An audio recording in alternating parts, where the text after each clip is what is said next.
All right, let's begin. Settle in, because we're about to perform a psychic exorcism. We're going to name the demon that has been absolutely haunting spiritual communities for far too long. Yeah, this is the one. The conversation that's always whispered in DMs, but, never actually spoken out loud in those so-called sacred spaces. It's the one that gets you branded as unspiritual or greedy or just not evolved enough. So consider this your intervention. We are not here to hold space. We are here to operate. And just so we're clear, there will be no anesthetic. Let's get started. Okay, section 1, the diagnosis. Before we do anything else, we have to understand the sickness. What is this desperate, compulsive need to give away your energy, your time, your gift for literally nothing? Is it really service, or is it a symptom of something way, way deeper? Let's just be brutally honest here. This isn't generosity. It's a profound hunger for validation that's just dressed up in the language of light and love. You see, they're not really pulling cards. They are begging for energetic applause. And you have to understand the real addiction at play. It has nothing to do with this sacred act of giving. It's all about that temporary high of being essential to someone, anyone really, even a total stranger who's going to forget your name in about 5 minutes. Which brings us to section 2. This addiction, it creates this truly toxic dynamic. The reader basically becomes a willing hostage, and they start to idolize their own captors. You've seen it, right? It always starts so innocently. That little heart emoji, the vague plea for clarity. But this isn't a request. No, it's bait, dropped into the waters to see which hungry soul is going to bite first.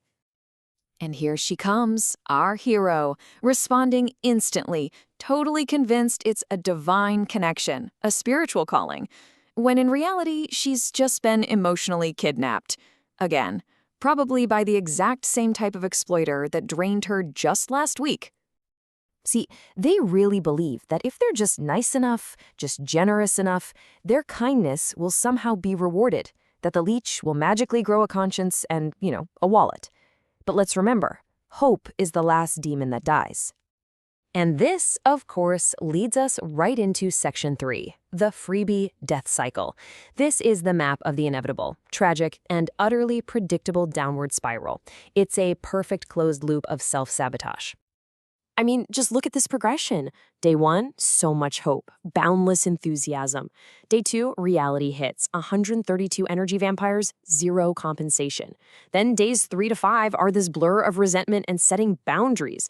And by day 6, the addiction kicks right back in, but this time it's disguised as a message from spirit. Okay, section 4, the sacred lies. Now we get to dissect the self-deception, that intricate web of lies that readers tell themselves to justify this whole cycle. Because the truth, well, it's just too painful to face. So on the left, you've got the sacred lie, the comforting story they tell themselves. Spirit told me to do it. I'm building a community. And then on the right, well, that's the clinical truth. You're afraid. And you're not building a client base. You are cultivating a farm of spiritual parasites. So let's make no mistake here.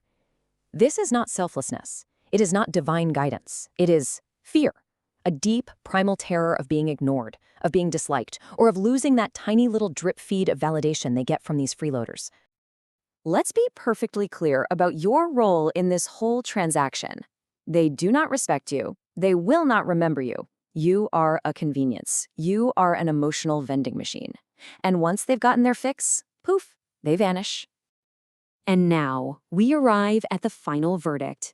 We have peeled back all the layers of excuses and fears, and we are now standing right in front of the central wound, the source of the whole hemorrhage.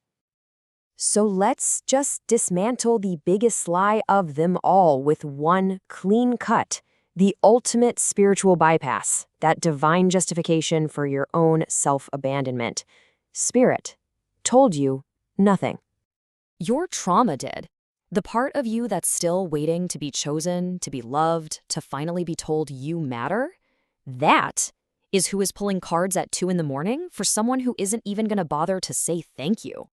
This whole thing isn't some divine service. It's a soul leak. It's an unhealed part of you bleeding out, crying for attention, and just disguising it all in oracle decks and the language of light. So what's the prescription? What's the way out of this hell loop? Well, this is not a gentle suggestion. This is not some loving invitation. This is a command. This is an oracle's decree. Number 1, charge. Assign value to your energy, your time, your gift. It is not free, it is precious. Number 2, filter. Not everyone deserves access to you. You are the oracle, you are not public property. You must learn to discern. Number 3, cut. Those cords of energetic debt and expectation, they have to be severed. And you do it without apology. And finally, number 4, block. Remove the energy vampires from your field permanently. Stop prostituting your intuition for a crumb of approval. Your tarot deck is not free, but you are. Or at least you can be. The choice, well, that's yours.